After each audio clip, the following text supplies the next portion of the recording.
Warning: this program may contain visuals that might offend sensitive viewers. Parental guidance is advised.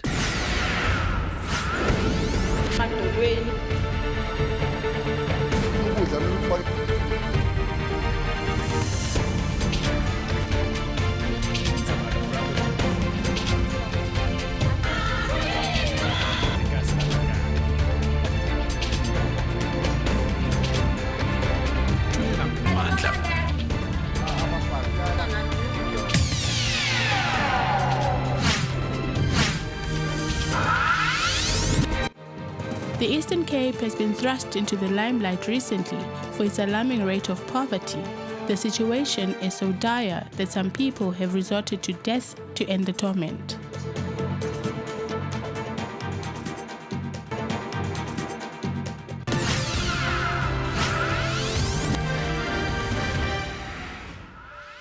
Umama ngabhubha ngoku nje begula ndingavala ndihambe ndithathe umntanam ndiyombeka komnye umzi ndithathe umntanam ndiyombeka komnye umzi ikuplani.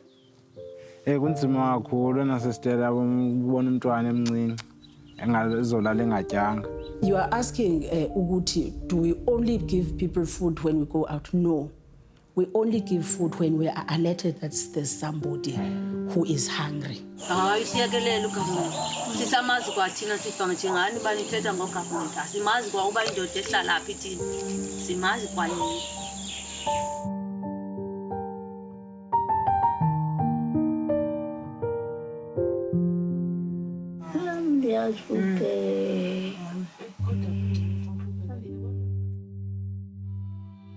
Last year, stories of women poisoning their children and then committing suicide emerged from the Eastern Cape. Police investigations suggested that the motive was poverty. Following these incidences, the province was thrust into the limelight for its alarming rate of poverty. Most of the affected families are child-headed homes, single-parent homes, or households that depend on social grants.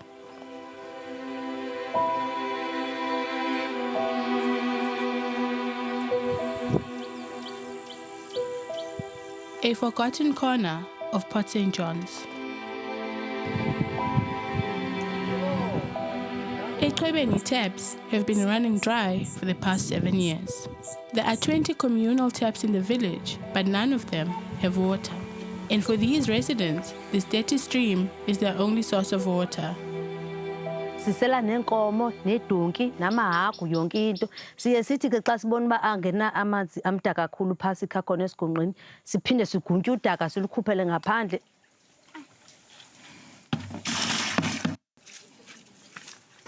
Desperate times, desperate measures. Lawo manzi njengoba wabona enje sivasa isheti zabantwana sifike endlini siwafaka ialin ayisincedisi nayo lo alin abantwana xa sibavasa ngalamanzi baba nerash umzimba wonke umntwana aphuma izilonda zithe zibulonda ngenxa sohlamba zijike zibebovu nathi sibadala xa sihlambe ngalamanzi siyahawuzelelwa akho nto inhle tu apha.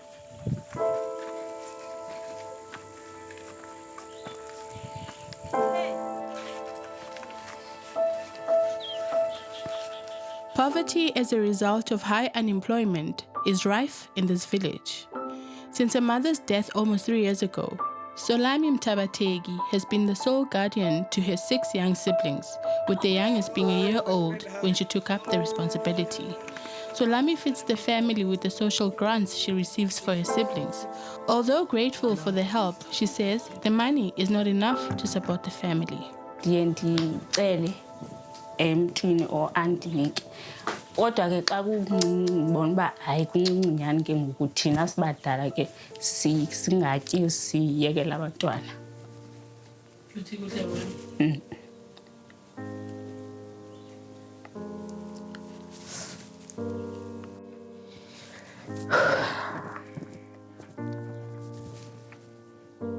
Sometimes she supplements the social grant with the 350 social relief grant that she occasionally receives. Incede ke sometimes i350 mayithe yangena kodwa ke ayingeni oko kum. Unlike other 25-year-olds who are advancing their careers, all she dreams about is finding a job so that she can give her siblings a better life.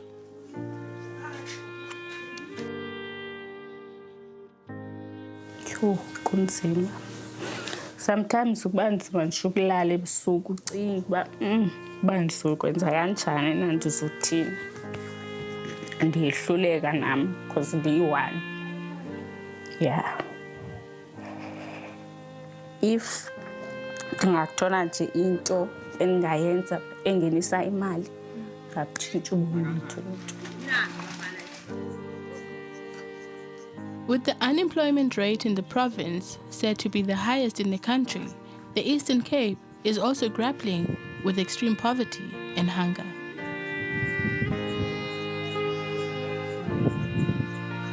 Aluviwe Dambuza has been poor all her life. Hlala apha ekhaya siba 16. Siphila ngemali abantwana. Just like Solami, the 25-year-old says she and her mother often sacrifice their plate of food for the children so that they don't go to bed on an empty stomach. Sifila bed kakhulu because wana abayazi le meko. Thina kwasesi-used kuyo. Sorry. Sekulithuba sisi. Siphila ngemali abantwana ayikho into esiyifumanayo. She was forced to drop out of college because her mother could not afford the fees. And ndibuyile since ungekho mali for rent okanye ukutya. And then in as fast did you apply? Zange ndivumelwa ndireject. Dambuza still yearns to pursue her teaching studies in order to put food on the table and to improve her family's situation. Sorry. Ngase ngibona kukhona indlu sisi le-furniture ngaphakathi. Sibukela i-TV kanje ngabanye abantwana.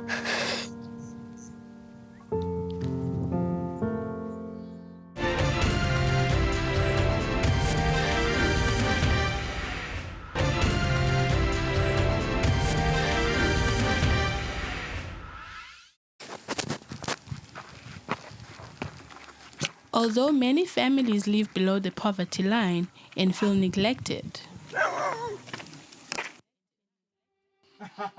Itemba Gulundu, an NPO in the village, gives them a glimmer of hope. The founders of the organization, Nkahema and Tal J. Henneman, have been lending a helping hand to families in distress for about 3 years now. They are currently supplying food parcels to 60 families every month. We were here for 2 or 3 months. That's when we organized our first private little food drive. It was 20 families then that we just assisted with food. That's all we could do at the time. And that's what we've been doing since we're here, just in our private capacity, helping families with food, with mattresses, with blankets, with lifts to the doctor, to the hospital, if they can't get there, and just these little small things that we can do. Their team traverses on foot along cattle trails and rough paths to deliver each food parcel directly to the door of the recipient families. We started fundraising over in Germany. That's where I'm from, German. And we've also approached local businesses here in Port St. John's and in Tomboy.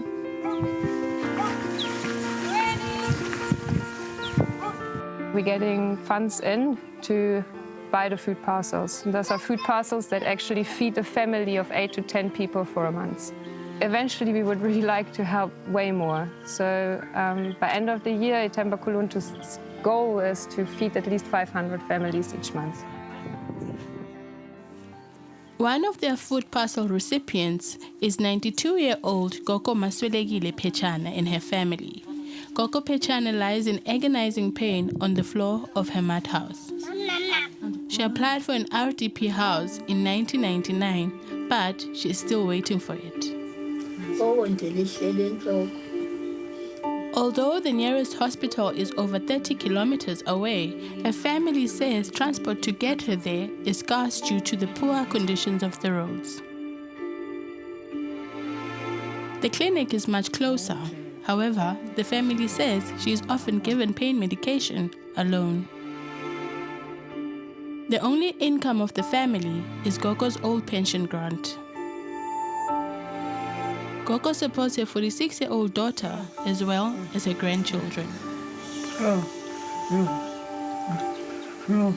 Unzima kakhulu. Umama uyagula, egula nje siphila ngale mali ebhamama, asazi noba masimthini kanje yabo. Siye sizame ukubana siyothenga iipampers. Kodwa kuthe ebudeni bexesha kusofika uTJ noAnke. Sincedwa ngabo kwiipampers, nasezingubeni, nakwiitrasi. Apha ekhaya bekungekho trasi. Umama bezogula kabuhlungu kungekho trasi, kodwa uncedwe nguTJ. Wahlala safe kusofika uTJ, asinike neepampers netrasi, kwaba right. Ziphele ndiphinde ndiyotsho kuTJ, ziphelile iipampers ekhaya. Aphinde andinike simenze. Umzekelo kunethe sisi, unethe. Ufumaniseke afika uTJ senekile apha. Ingubo siyimanzi zonke. Esehlike athi masothatha ingubo ezantsi pha, sibuye nengubo sizithwele apha entloko, sizisa apha ekhaya. Kunzima kakhulu ngixelela apha ndikanokutundi. Kunzima. Phinde kugulwe futhi. Although life is hard, she says, ithemba kuluntu has brought some relief. uTJ ufika kwakhe apha simziselwe nguThixo. Andazi noba ndingathetha ndithini ngoba njengobana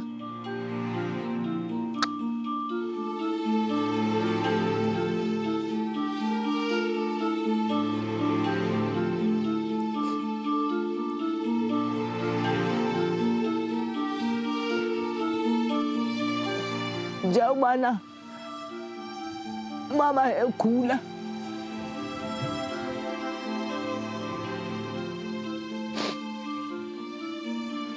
Ukuba ngaba uTJ bengekho sisi, ngesimbaxa apha ekhaya, andazi uba mandithethe ndithini. Umama ngesibendlalela ukhukho nengubo, isoba mdaka ayingcolise, isepho ingekho. Andazi uba bendingenza njani, kodwa ke besizohlamba ngamanzi, sikhe mlanje namanzi sihlambe siyoneke, inuka injalo.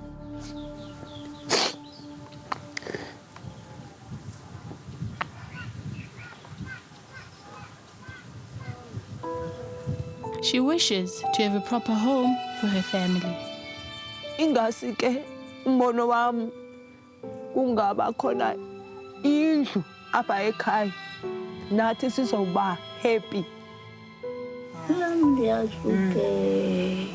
As her mother's health deteriorates, she fears the worst.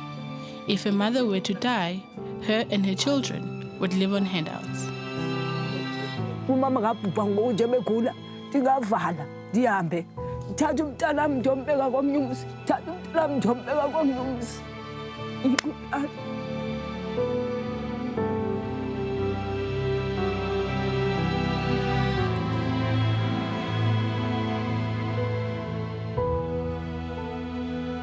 After seeing the state that Gogo Pichane was in, we decided to call the MEC for Health spokesperson to ask them to intervene.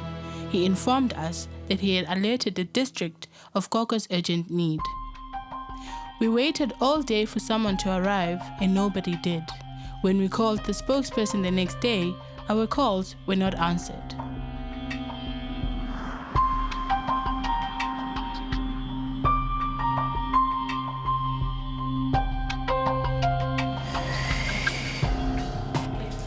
During our interview with Simtandile Ford, the local municipality spokesperson the next day, we notified her of Gogo Pichane's condition.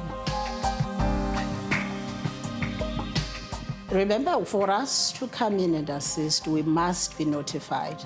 Remember, we've got 134 villages. The people of Etreben are being now coached into ignoring. Coached by who? They're being coached by whoever is coaching them. That's there. I stay there. I work there. That's why. I work there.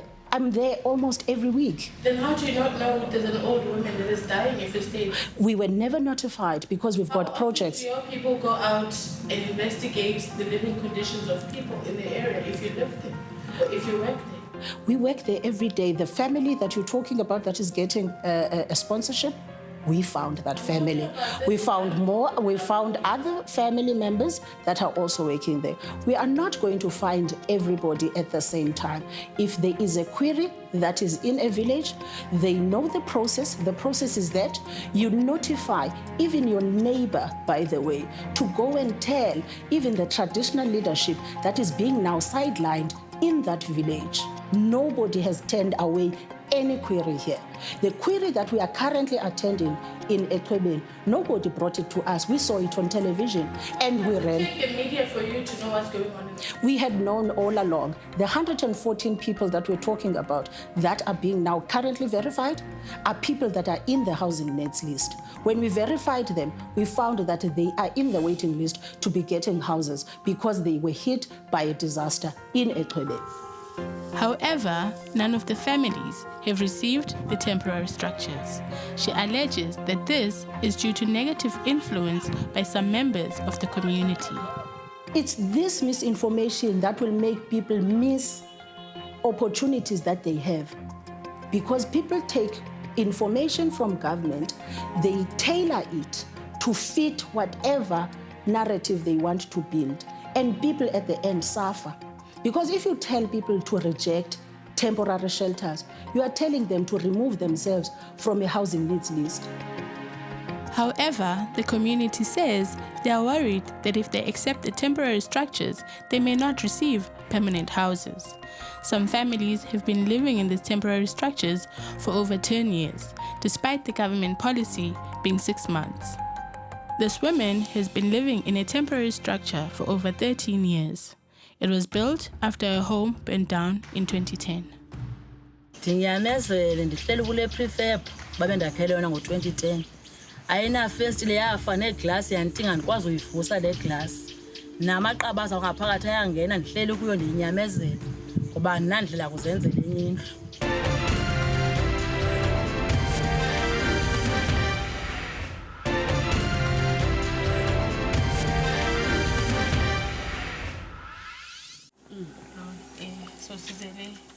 With so many families living in abject poverty, what sort of assistance does the municipality provide?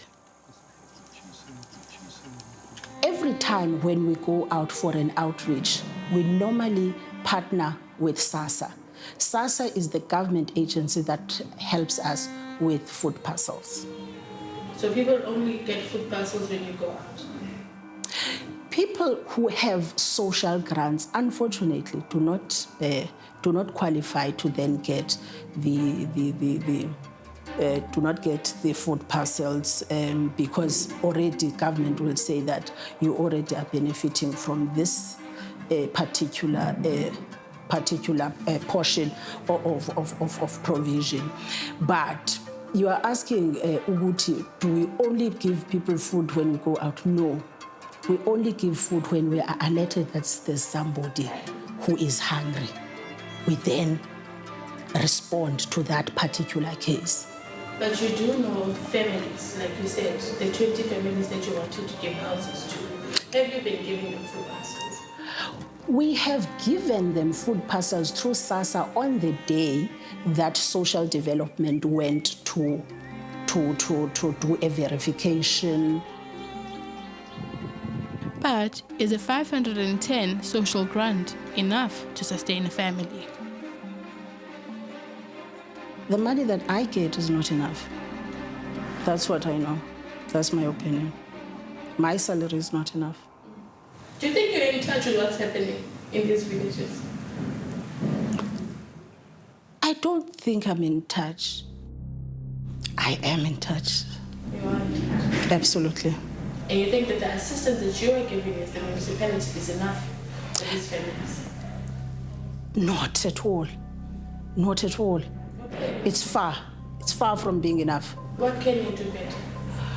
What can we do better? It's to continue offering what's available and making sure that they tap into what is available. After the interview, she promised to get help for Gogo Pechani. That evening, an ambulance arrived at her home and took her to the hospital. However, she was returned the next day. She died shortly afterwards.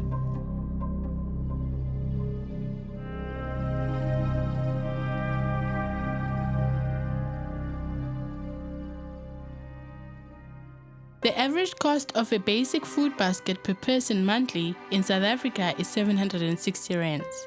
This is more than the 510 child support grant.